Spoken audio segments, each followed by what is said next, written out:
mesmo, cara. Eu tô filmando, Isso cara. não, cara. Canta aí para a nossa alegria. Não, você canta não. Para a nossa O alegria. negócio de cantar é contigo. Você quer. Você, Aline, só Levita aí, ó. Esse aqui é meu genro. Pregador, O nome dele é Eduardo, ele é ministro da... Qual mesmo teu cargo lá na igreja? Que diácono. Diácono. Aí minha filha Aline, eu dou um close na Aline, passar por cima do nariz do Eduardo, dá um close na Aline. Aí agora você tá vendo os olhos do Eduardo dentro do olho dele, olha lá, dentro do olho do Eduardo. Ainda tem uma remela lá dentro que dá pra pegar aqui na ponta.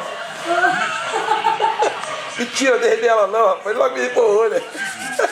Ah, pastor. É mentira.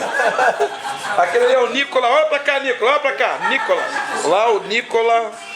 É o Nicola, mais conhecido como tocador de flauta, ganhador de garota. E é pecador. Cara, pecador vai pegar tudo quanto é mulher e vai casar com ela na igreja. Mas uma só, tá? Não escolhe todas não, por favor. 27 anos, né?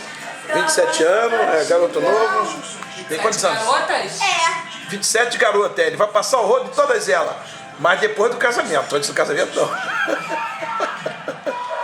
Pronto, aqui está a família do Tirim Tintim. Ele falou que vai ser igual Salomão, vai casar com 27. Família Tirim Tintim, o Salomão tem direito a 27, ele tem direito a 28. Família Tirim, caralho.